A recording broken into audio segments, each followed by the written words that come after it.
നമസ്കാരം കൂട്ടുകാരെ, 2002 പുറത്തിറങ്ങിയ ഒരു അതിഗംഭീര ചലച്ചിത്രം ട്രാൻസ്പോർട്ടർ എന്നാണ് ഈ ചലച്ചിത്രത്തിന്റെ പേര്.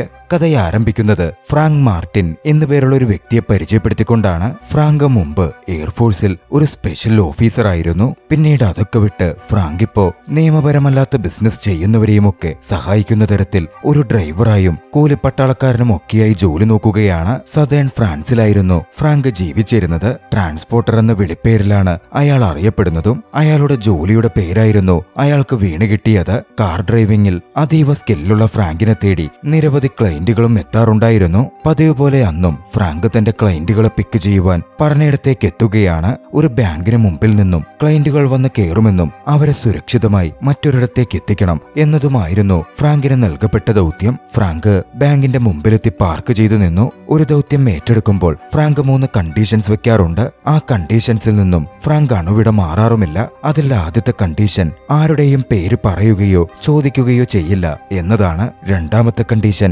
എന്താണോ ഡീലായി പറഞ്ഞിരിക്കുന്നത് ആ ഡീൽ മാത്രമേ പ്രവർത്തിക്കുകയുള്ളൂ. ദൗത്യത്തിൽ മറ്റ് ആഡോണുകളോ മാറ്റങ്ങളോ ഒന്നും ഫ്രാങ്ക് വരുത്തുന്നതല്ല.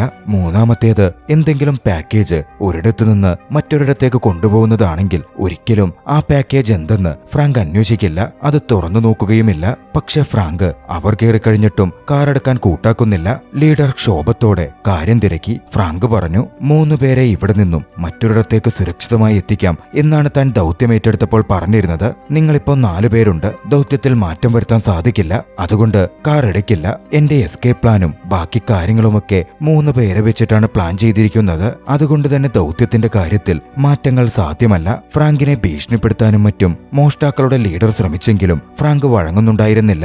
അതോടെ ലീഡർ പിന്നിലിരുന്ന് തങ്ങളുടെ കൂട്ടത്തിലെ ഒരാളെ വെടിവെച്ചുകൊന്ന് പുറത്തേക്ക് തള്ളുകയാണ്. ഫ്രാങ്കിനോട് ശേഷം വണ്ടിയെടുക്കാൻ അയാൾ ആവശ്യപ്പെട്ടു. വണ്ടിയിൽ 3 പേരായി എന്നുറപ്പ് വരുത്തിയതും ഫ്രാങ്ക് തന്റെ കാറെടുത്ത് മുന്നോട്ട് പായുന്നു. അപ്പോഴേക്കും പോലീസ് സംഘം അവരെ ചേസ് ചെയ്തെത്തിയിരുന്നു. പിന്നെ അവിടെ നടന്നത് വളരെ വലിയൊരു ചേസിംഗ് ആണ്.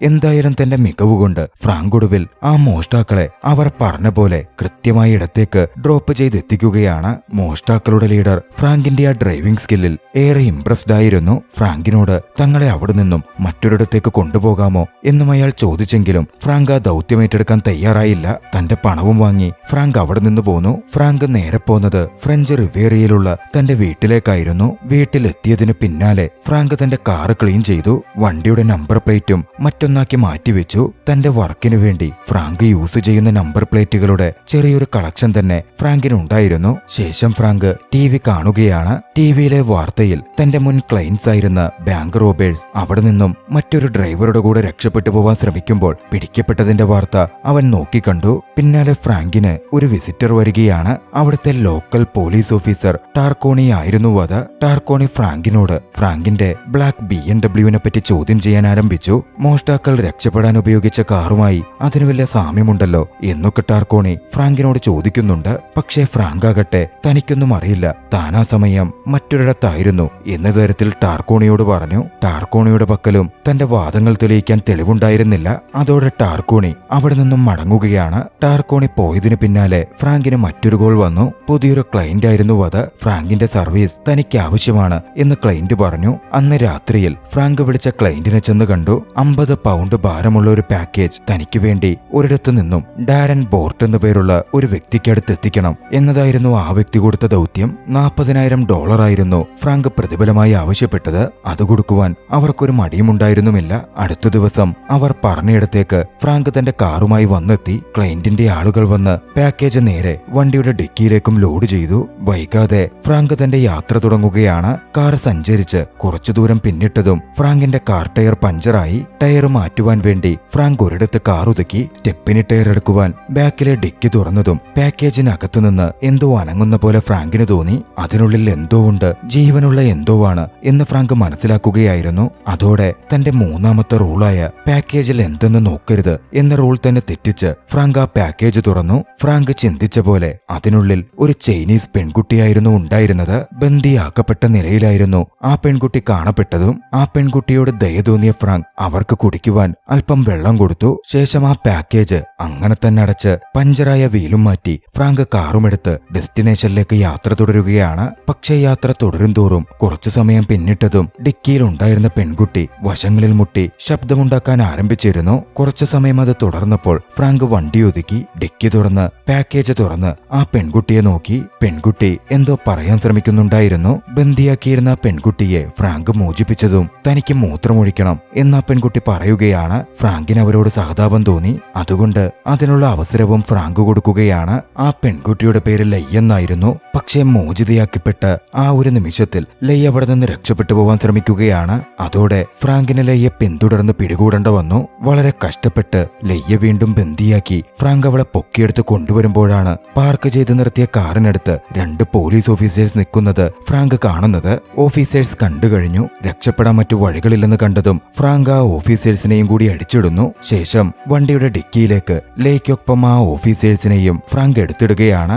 നീണ്ട യാത്രയ്ക്കൊടുവിൽ ഫ്രാങ്ക് അങ്ങനെ ലക്ഷ്യസ്ഥാനത്തെത്തിച്ചേർന്നു. ഡാരൻ ബെറ്റൻകോട്ടിനെ കണ്ട് പാക്കേജും ഫ്രാങ്ക് കൈമാറി. പാക്കേജ് കൈമാറിയ ശേഷം നീ ആ പാക്കേജ് തുറന്നിരുന്നു ഇന്ന് ഫ്രാങ്കിനോട് ചോദിക്കപ്പെടുന്നുണ്ടെങ്കിലും ഇല്ലെന്നായിരുന്നു ഫ്രാങ്ക് മറുപടി പറഞ്ഞത്. തിരികെ പോരാൻ ഒരുങ്ങുമ്പോൾ ബെറ്റൻകോട്ട് ഫ്രാങ്കിന് മറ്റൊരു ദൗത്യം കൊടുത്തു. ഒരു പെട്ടിയായിരുന്നു അത്. ഫ്രാങ്ക് തിരികെ പോകുന്ന വഴിക്ക് അത് പറഞ്ഞെടുത്ത് ഒന്ന് കൊടുത്താൽ മാത്രം മതി. വേറെ പണിയൊന്നുമില്ലാത്തതുകൊണ്ട് ഫ്രാങ്ക് ആ ദൗത്യം സ്വീകരിക്കുകയാണ്. തിരികെയുള്ള യാത്രയിൽ കുറച്ചു ദൂരം ഡ്രൈവ് ചെയ്തു കഴിഞ്ഞപ്പോ ഫ്രാങ്ക് ഒരിടത്ത് വണ്ടി ഒതുക്കി. ഭക്ഷണം കഴിക്കാനും ഡിക്കിയിലുള്ള പോലീസുകാരന്മാർക്ക് എന്തെങ്കിലും കുടിക്കാൻ വാങ്ങിക്കാനുമായി ഫ്രാങ്ക് അടുത്തുള്ള റെസ്റ്റോറന്റിൽ കയറി. കുറച്ചു സമയം ഫ്രാങ്ക് അവിടെ ചെലവിട്ടു. ഭക്ഷണം കഴിക്കലൊക്കെ കഴിഞ്ഞ് ഫ്രാങ്ക് തിരികെ കാറിനടുത്തേക്ക് നടന്നു വരുമ്പോ പെട്ടെന്ന് കാർ പൊട്ടിത്തെറിക്കുകയാണ്. ഫ്രാങ്ക് തെറിച്ച് ദൂരേക്ക് വീണു. ഫ്രാങ്കിന്റെ കാറിന്റെ ഡിക്കിയിലുണ്ടായിരുന്ന പോലീസുകാരന്മാർ തീർച്ചയായും കൊല്ലപ്പെട്ടിരിക്കണം. ബെറ്റൻകോട്ട് കൊടുത്തുവിട്ട സ്യൂട്ട് കേസിൽ ഒരു സ്ഫോടക വസ്തുവാണ് ഉണ്ടായിരുന്നത് എന്ന് ആ സമയം ഫ്രാങ്ക് തിരിച്ചറിയുകയാണ്. ലയ്യെ കടത്തുന്ന വിവരം ഫ്രാങ്ക് അറിഞ്ഞാലുമില്ലെങ്കിലും എല്ലാ തെളിവുകളും ഇല്ലാതാക്കുവാൻ ഫ്രാങ്കിനെ അടക്കം കൊന്നുതള്ളാനായിരുന്നു ബെറ്റൻകോട്ട് പദ്ധതി ഇട്ടിരുന്നത് എന്നുകൂടി ഫ്രാങ്ക് മനസ്സിലാക്കുന്നുണ്ട്. ഏറെ ദേഷ്യത്തിലും കലിപ്പിലും ഫ്രാങ്ക് തിരികെ ബെറ്റൻകോട്ടിന്റെ അടുത്തേക്കെത്തുകയാണ്. അവിടെ ഉണ്ടായിരുന്ന ബെറ്റൻകോട്ടിന്റെ ആളുകളോട് ഫ്രാങ്ക് വലിയ ഫൈറ്റിൽ തന്നെ ഏർപ്പെട്ടു. ശക്തമായ ആ ഫൈറ്റിനിടയിൽ ബെറ്റൻകോട്ടിന്റെ നിരവധി ആളുകളെയും ഫ്രാങ്ക് കൊലപ്പെടുത്തുന്നുണ്ട്. ശേഷം അവിടെ ഉണ്ടായിരുന്ന ഒരു കാറുമെടുത്ത് ഫ്രാങ്ക് രക്ഷപ്പെട്ടു പോരുകയാണ്. ആ കാറിനുള്ളിൽ ബന്ദിയാക്കപ്പെട്ട നിലയിൽ അപ്പോഴും ലൈ ഉണ്ടായിരുന്നു. യാത്ര ചെയ്ത് കുറച്ചു ദൂരം പിന്നിട്ടപ്പോഴാണ് ലൈ കാറിനുള്ളിലുണ്ട് എന്ന് ഫ്രാങ്ക് അറിയുന്നത് പോലും. അതോടെ ലയ്യെ വഴിയിൽ ഫ്രാങ്ക് ഇറക്കിവിടുകയാണ്. പക്ഷേ കുറച്ചു ദൂരം മുന്നോട്ട് പോയതും തന്റെ പ്രവൃത്തിയിൽ ഫ്രാങ്കിന് കുറ്റബോധം തോന്നി. അതോടെ തിരികെ വന്ന് ബന്ദിയാക്കി വെച്ചിരുന്ന ലയ്യെയും മോചിപ്പിച്ച് ഫ്രാങ്ക് കാറിൽ കയറ്റി തന്റെ കൂടെ കൊണ്ടുപോകുന്നു. നേരെ ഫ്രാങ്ക് പോയത് തന്റെ വീട്ടിലേക്കായിരുന്നു. ലയ്യെ മോചിതയാക്കിയ ഫ്രാങ്ക് അവൾക്ക് കഴിക്കാൻ ഭക്ഷണം കൊടുത്തു. ആ രാത്രി അവിടെ തങ്ങിക്കൊള്ളാനും രാവിലെ എങ്ങോട്ടേക്കാണെന്ന് വെച്ചാ പൊക്കോളാനും ഫ്രാങ്ക് അവളോട് പറഞ്ഞിരുന്നു. അന്ന് രാത്രിയിൽ ഫ്രാങ്ക് ഉറങ്ങിക്കൊണ്ടിരിക്കുമ്പോ ലൈ ഫ്രാങ്കിന്റെ മുറിയും വീടും ഒന്ന് അരിച്ചു പിറക്കി. ആ സമയം ഫ്രാങ്കിന്റെ പഴയ ഡോക്യുമെന്റ്സും മറ്റും ലൈ നോക്കിക്കാണുകയാണ്. ഫ്രാങ്ക് പഴയൊരു സ്പെഷ്യൽ ഫോഴ്സ് ഉദ്യോഗസ്ഥനായിരുന്ന കാര്യവും അതിൽ മികവ് തെളിയിച്ചിട്ടുണ്ടെന്നും ലൈ തിരിച്ചറിയുന്നു. അതോടെ ഫ്രാങ്ക് അത്ര ക്രൂരനായ വ്യക്തിയൊന്നുമല്ല എന്നുകൂടി ലൈ മനസ്സിലാക്കുന്നുമുണ്ട്. ലൈക്ക് അല്പം ആശ്വാസം തോന്നാതിരുന്നില്ല. മറുവശത്ത് ബെറ്റൻകോട്ട് ആകട്ടെ ഫ്രാങ്ക് അടിച്ചിട്ട് അവശനിലയിൽ ആശുപത്രിയിലായ തന്റെ 2 ആളുകളെ വന്നു കാണുകയായിരുന്നു. ആരാണ് അവരെ തല്ലിയത്, പ്രശ്നമുണ്ടാക്കിയത് എന്ന് ബെറ്റൻകോട്ട് അവരോട് തിരക്കി. ഫ്രാങ്കാണെന്നറിഞ്ഞതും അത് ബെറ്റൻകോട്ടിനെ അല്പം ഷോക്കാക്കുന്നുണ്ട്. വിവരങ്ങൾ പുറത്തു പോവാതിരിക്കുവാനും പരാജയപ്പെട്ടതിന്റെ കലിപ്പിലും തന്റെ ആളുകളെ തന്നെ ബെറ്റൻകോട്ട് കൊലപ്പെടുത്തുകയാണ്. പിറ്റേന്ന് പകലിൽ ലൈ ഫ്രാങ്കിനായി ബ്രേക്ക്ഫാസ്റ്റ് ഉണ്ടാക്കി. ആ സമയമായിരുന്നു പോലീസ് ഓഫീസർ ടാർക്കോണി വീണ്ടും അങ്ങോട്ടേക്ക് വന്നെത്തുന്നത്. ഫ്രാങ്ക് ടാർക്കോണിയെ ബ്രേക്ക്ഫാസ്റ്റ് കഴിക്കാൻ ക്ഷണിച്ചു. ഫ്രാങ്കിനൊപ്പം ടാർക്കോണി ഭക്ഷണം കഴിക്കാൻ തുടങ്ങി. ഒപ്പം ഫ്രാങ്കിനെ ചോദ്യം ചെയ്യാനും. റെസ്റ്റോറന്റിന് മുമ്പിൽ വെച്ച് പൊട്ടിത്തെറിച്ചത് ഫ്രാങ്കിന്റെ കാറല്ലേ എന്നും അതിനുള്ളിൽ 2 പോലീസുകാരുടെ ശവശരീരങ്ങൾ കണ്ടെടുക്കപ്പെട്ടിട്ടുണ്ടല്ലോ എന്നും ടാർക്കോണി ഫ്രാങ്കിനെ ചോദ്യം ചെയ്യുകയാണ്. പക്ഷേ തന്റെ കാർ തന്നെ ആവും അതുമെന്നും തനിക്കറിയില്ലെന്നും തന്റെ കാർ കഴിഞ്ഞ ദിവസം മോഷണം പോയിരുന്നു എന്നും ഫ്രാങ്ക് ടാർക്കോണിയോട് പറയുകയാണ്. അവിടുണ്ടായിരുന്ന ലെയ്യാകട്ടെ ഫ്രാങ്ക് പറയുന്നത് സത്യമാണെന്ന് സ്ഥാപിക്കുകയും താൻ ഫ്രാങ്കിന്റെ ഗേൾഫ്രണ്ടാണ് എന്ന് ടാർക്കോണിയോട് പറയുകയും ചെയ്തു. ലെയ്യുടെ സത്യവാങ്മൂലം കൂടി കിട്ടുന്നതോടെ ഫ്രാങ്ക് പറയുന്നതിൽ സത്യമുണ്ട് എന്ന് ചിന്തിച്ച് ടാർക്കോണി മടങ്ങുകയാണ്. അത്തവണയും ടാർക്കോണിയുടെ അടുത്തു നിന്നും ഫ്രാങ്ക് രക്ഷപ്പെടുകയായിരുന്നു. ടാർക്കോണി പോയി കഴിഞ്ഞതും ഫ്രാങ്ക് ലെയ്യുടെ അടുക്കൽ തന്റെ ജീവിതത്തിൽ നിന്നും ഇവിടെ നിന്നും തന്നെ വേഗം പോയി തരുവാൻ ആവശ്യപ്പെട്ടു. അവരങ്ങനെ സംസാരിച്ചു നിൽക്കെ ബെറ്റൻകോട്ടും സംഘവും ഫ്രാങ്കിന്റെ വീടിന് വെളിയിലെത്തിയിരുന്നു. തോക്കുകളും മിസൈലും ഒക്കെ ഉപയോഗിച്ച് അവർ ഫ്രാങ്കിന്റെ വീട് പുറത്തുനിന്ന് ആക്രമിക്കുകയാണ്. ശക്തമായ ഷൂട്ടൌട്ടും മറ്റും ആയതുകൊണ്ട് ലെയ്യെയും രക്ഷപ്പെടുത്താൻ ഫ്രാങ്ക് ബുദ്ധിമുട്ടുന്നുണ്ട്. ലെയ്യെയും ഫ്രാങ്കിനെയും കൊലപ്പെടുത്താൻ എന്നവണ്ണം അവർ ഫ്രാങ്കിന്റെ വീട്ടിൽ ശക്തമായ സ്ഫോടനങ്ങളും ഷൂട്ടൌട്ടും ഒക്കെ നടത്തി. ഫ്രാങ്ക് ആകട്ടെ ലെയ്യെയും കൂട്ടി തന്റെ വീടിനുള്ളിലുള്ള സ്പെഷ്യൽ പാത്ത് വഴി നീന്തിക്കൊണ്ട് മറ്റൊരിടത്തേക്ക് രക്ഷപ്പെടുകയാണ്. അടുത്ത ദിവസം ഫ്രാങ്കിന്റെ വീട് ആക്രമിക്കപ്പെട്ടതുമായി ബന്ധപ്പെട്ട് ഫ്രാങ്കിനെ ചോദ്യം ചെയ്യാൻ ടാർക്കോണി ഫ്രാങ്കിനെ വിളിച്ചു വരുത്തി. ആരാണ് ഫ്രാങ്കിന്റെ വീട് ആക്രമിച്ചത്, എന്താണ് ഫ്രാങ്കും അവരും തമ്മിലുള്ള ബന്ധം എന്നൊക്കെ ടാർക്കോണി ഫ്രാങ്കിനെ ചോദ്യം ചെയ്യുന്നുണ്ട്. പക്ഷേ സത്യങ്ങൾ പറയൽ ഫ്രാങ്കിനെ സാധിക്കില്ലല്ലോ. അതുകൊണ്ട് തനിക്കറിയില്ലെന്ന് പറഞ്ഞ് ഫ്രാങ്ക് ഒഴിഞ്ഞു മാറുകയാണ്. വീട് ആക്രമിക്കപ്പെട്ടപ്പോൾ ഫ്രാങ്ക് എവിടെയായിരുന്നു എന്നുകൂടി ടാർക്കോണി ചോദിച്ചു. താനും ലെയ്യും ആ സമയം വീട്ടിലുണ്ടായിരുന്നില്ലെന്നും തങ്ങൾ ബീച്ചിലായിരുന്നെന്നും അതുകൊണ്ടാണ് തങ്ങൾ രക്ഷപ്പെട്ടത് എന്നും ഫ്രാങ്ക് ടാർക്കോണിയോട് പറയുകയാണ്. പക്ഷേ ടാർക്കോണി ഇത്തവണ കൂടുതൽ സംശയത്തിലായിരുന്നു. ഫ്രാങ്കിനെ കൊണ്ട് സത്യം സമ്മതിപ്പിക്കാൻ ടാർക്കോണി പല ശ്രമങ്ങളും നടത്തുന്നുമുണ്ടായിരുന്നു. ഭാഗ്യവശാൽ ആ സമയം മറ്റൊരു ഓഫീസർ വന്ന് ടാർക്കോണിയെ പുറത്തേക്ക് വിളിച്ചു. ടാർക്കോണി പോയതും ലെയ് ആ സമയം മുതലെടുത്ത് ടാർക്കോണിയുടെ കമ്പ്യൂട്ടറിലെ കുറ്റവാളികളുടെ ലിസ്റ്റ് പരിശോധിക്കുകയാണ്. അതിൽ നിന്നും ബെറ്റൻകോട്ടിനെ പറ്റിയുള്ള ഇൻഫർമേഷനും അവൾ കണ്ടെടുക്കുന്നുണ്ട്. ആ ഇൻഫർമേഷൻ അവൾ ഫ്രാങ്കിനെ കാണിച്ചു കൊടുത്തു. ശേഷം അവൾ വന്ന് തന്റെ പഴയ ഇരിപ്പിടത്തിലിരുന്നു. പിന്നീട് ടാർക്കോണി അങ്ങോട്ടേക്ക് വന്നപ്പോൾ തെളിവുകളുടെ അഭാവമൊക്കെ കാരണം തൽക്കാലത്തേക്ക് ഫ്രാങ്കിനെയും ലെയ്യെയും അയാൾ പറഞ്ഞുവിടുകയാണ്. ഫ്രാങ്ക് മരിച്ചെന്ന് ബെറ്റൻകോട്ട് അപ്പോൾ ചിന്തിക്കുന്നുണ്ടായിരുന്നു. ബെറ്റൻകോട്ടിനെതിരെ പോരാടാനായി ലെയ് ഫ്രാങ്കിനെ നിർബന്ധിച്ചെങ്കിലും വെറുതെ പ്രശ്നമൊന്നും വേണ്ട എന്ന് കരുതി ഫ്രാങ്ക് ഒക്കത്തിൽ നിന്നും ഒഴിഞ്ഞുമാറാനായിരുന്നു ശ്രമിച്ചത്. തന്റെ വീട് പുതുക്കിപ്പണത് സ്വസ്ഥമായി ജീവിക്കാൻ ഫ്രാങ്ക് ചിന്തിച്ചു. ആ സമയമാണ് ലെയ് താൻ മനസ്സിലാക്കിയിരുന്ന കാര്യം ഫ്രാങ്കിനോട് തുറന്നു പറയുന്നത്. ബെറ്റൻകോട്ട് യാഥാർത്ഥ്യത്തിൽ ഒരു മനുഷ്യക്കടത്തുകാരനാണ്. ചൈനയിൽ നിന്നും 400ഓളം ആളുകളെ അയാൾ കടത്തിക്കൊണ്ടുവന്നിട്ടുണ്ട്. അവരെ അടിമക്കച്ചവടത്തിന് വിൽക്കാനാണ് ബെറ്റൻകോട്ട് പദ്ധതിയിട്ടിരിക്കുന്നത്. ഒരു കണ്ടെയ്നർ ഷിപ്പിൽ 400ഓളം ആളുകളെ അയാൾ എവിടെയോ ഒളിപ്പിച്ചു വെച്ചിട്ടുമുണ്ട്. ആ ആളുകളിൽ തന്റെ സഹോദരങ്ങളും തന്റെ അച്ഛനും തന്നെ പെട്ടിട്ടുണ്ട് എന്ന് ലെയ് ഫ്രാങ്കിനോട് പറയുന്നു. അവരെ തനിക്ക് രക്ഷപ്പെടുത്തണമെന്നും ആ കണ്ടെയ്നർ കണ്ടെത്താൻ തന്നെ സഹായിക്കാമോ എന്നും ലെയ് ഫ്രാങ്കിനോട് ചോദിക്കുകയാണ്. ആദ്യം ഫ്രാങ്ക് മടിച്ചെങ്കിലും അത്രയും ആളെ കടത്തുന്ന കാര്യമാണ് എന്ന് തിരിച്ചറിഞ്ഞതോടെ ലെയ്യെ സംരക്ഷിക്കാനും ലെയ്യെ സഹായിക്കാനും ഫ്രാങ്ക് തീരുമാനിക്കുന്നു. ഫ്രാങ്കും ലെയ്യും കൂടി ബെറ്റൻകോട്ടിന്റെ പ്രധാന ഓഫീസ് മനസ്സിലാക്കി വൈകാതെ അങ്ങോട്ടേക്കെത്തുകയാണ്. ശേഷം ഫ്രാങ്ക് ബെറ്റൻകോട്ടിനെ ആക്രമിച്ച് അയാളെ തോക്കിമുനയിലാക്കി. ആ സമയം ലെയ്യാകട്ടെ കണ്ടെയ്നറെ പറ്റിയുള്ള വിവരങ്ങൾ ബെറ്റൻകോട്ടിന്റെ ഷെൽഫിൽ തിരയാൻ ആരംഭിച്ചിരുന്നു. പക്ഷേ ആ സമയം ഒരു കൂസലുമില്ലാതെ അവിടെ ഇരിക്കുകയായിരുന്ന ബെറ്റൻകോട്ട് ഫ്രാങ്കിനോട് ആ സത്യം വെളിപ്പെടുത്തുകയാണ്. ലെയ്യുടെ അച്ഛൻ ക്വായ് യാഥാർത്ഥ്യത്തിൽ ഒരു മനുഷ്യക്കടത്തുകാരനാണെന്നും തന്റെ പാർട്ട്ണറാണ് എന്നുമായിരുന്നു അത്. അത് കേട്ട് ഫ്രാങ്ക് ഒന്ന് ഞെട്ടുന്നുണ്ട്. ലെയ്യുടെ ഭാവവും മറ്റൊന്നായിരുന്നില്ല. ഫ്രാങ്ക് അതോടെ ലെയ്ക്കെതിരെ തിരിയുകയാണ്. തൊട്ടു പിന്നാലെ അങ്ങോട്ടേക്ക് ലെയ്യുടെ അച്ഛൻ ക്വാനും ആളുകളും കടന്നു വന്നു. ലെയ് അതോടെ അച്ഛന് നേരെ തോക്ക് ചൂണ്ടി. പക്ഷെ അവളുടെ അച്ഛൻ അവളെ ഭീഷണിപ്പെടുത്തുകയും തോക്ക് താഴെ വെപ്പിക്കുകയും ചെയ്തു. അതോടെ ലെയ്യുടെ അച്ഛന്റെ ആളുകൾ ഫ്രാങ്കിനെ അടിച്ചിട്ട് ബോധരഹിതനാക്കുകയാണ്. ഒപ്പം ബന്ദിയാക്കി കിടത്തുകയും ചെയ്തു. ഫ്രാങ്കിനെ കൊല്ലാനായിരുന്നു അവരുടെ പദ്ധതി. പക്ഷേ ആ സമയം ബെറ്റൻകോട്ടിന്റെ ഓഫീസിലേക്ക് അന്വേഷിച്ച് കിട്ടിയ തെളിവുകളുടെ സൂചനയുടെ അടിസ്ഥാനത്തിൽ ടാർക്കോണി എത്തിച്ചേർന്നിരുന്നു. ഫ്രാങ്കിനെ അവിടെ ബന്ദിയാക്കി അടിച്ചിട്ടിരിക്കുന്നത് കണ്ട് ടാർക്കോണി സംശയിച്ചു. പക്ഷേ രക്ഷപ്പെടാൻ ബെറ്റൻകോട്ടും ക്വായും ആ അവസരം മുതലെടുക്കുകയാണ്. ഫ്രാങ്ക് തന്റെ മകൾ ലെയ്യെ തട്ടിക്കൊണ്ടുപോയതാണെന്നും ഫ്രാങ്ക് തങ്ങളെ ബ്ലാക്ക്മെയിൽ ചെയ്യാൻ ശ്രമിച്ചെന്നും പക്ഷേ തങ്ങൾ വിദഗ്ധമായി അവനെ കീഴടക്കുകയായിരുന്നു എന്നും അവർ പറഞ്ഞു. അതോടെ ടാർക്കോണി തന്റെ ആളുകളോട് ഫ്രാങ്കിനെ അറസ്റ്റ് ചെയ്യാൻ പറയുന്നു. ഫ്രാങ്ക് അങ്ങനെ ജയിലിൽ അടയ്ക്കപ്പെടുകയാണ്. പക്ഷെ അതൊന്നും സത്യമല്ല എന്ന് ടാർക്കോണിക്ക് അറിയാമായിരുന്നു. അതുകൊണ്ട് തന്നെ ജയിലിലെത്തി ടാർക്കോണി ഫ്രാങ്കിനെ കണ്ടു. ഇത്തവണ ഫ്രാങ്കിന് സത്യങ്ങൾ പറയാതെ വഴിയുണ്ടായിരുന്നില്ല.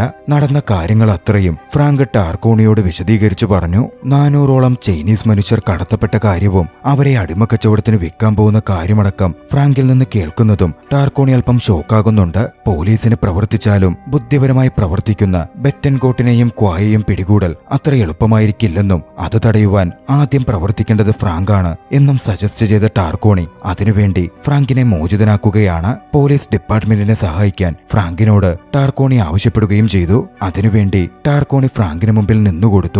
തോക്കുപയോഗിച്ച് ടാർക്കോണിയെ ബന്ദിയാക്കിയതെന്ന മട്ടിൽ ടാർക്കോണിയുടെ അനുവാദത്തോടെ ഫ്രാങ്ക് ജയിൽ ചാടുന്നു. അവിടെ നിന്ന് രക്ഷപ്പെട്ടു പോന്ന ഫ്രാങ്ക് തന്റെ ആക്ഷന് തയ്യാറെടുക്കുകയായിരുന്നു. തന്റെ ആയുധങ്ങൾ കൃത്യമായി തയ്യാറാക്കിയ ഫ്രാങ്ക് ആദ്യഘട്ടത്തിൽ തുറമുഖത്തേക്ക് ചെന്നു. ആളുകളെ അടങ്ങിയ കണ്ടെയ്നർ എതിരാളികൾ ലോഡ് ചെയ്യാൻ ശ്രമിക്കുമ്പോൾ ഫ്രാങ്ക് അവിടെ ആക്രമണം അഴിച്ചുവിട്ടു. വലിയ ഷൂട്ടൌട്ടും ഫൈറ്റും അരങ്ങേറി. അപ്പോഴേക്കും ആളുകളെ കയറ്റിയിരുന്ന കണ്ടെയ്നർ ഷിപ്പ് അവിടെ നിന്ന് റോഡ് മാർഗം യാത്ര തുടങ്ങിയിരുന്നു. ട്രക്ക് നിർത്തുവാൻ ഫ്രാങ്ക് ശ്രമിച്ചെങ്കിലും ഫ്രാങ്കിനെ കൊണ്ടതിന് സാധിച്ചില്ല. ട്രക്കിന്റെ മുകളിലേക്ക് പിടിച്ചു കയറിയിരുന്ന ഫ്രാങ്കിനെ ബെറ്റൻകോട്ടിന്റെ ആളുകൾ ശക്തമായി എതിരിട്ടു. അതോടെ ഫ്രാങ്കിന് ബെറ്റൻകോട്ടിന്റെയും ക്വായുടെയും ആളുകളുമായി വീണ്ടും ഫൈറ്റ് ചെയ്യേണ്ടി വന്നു.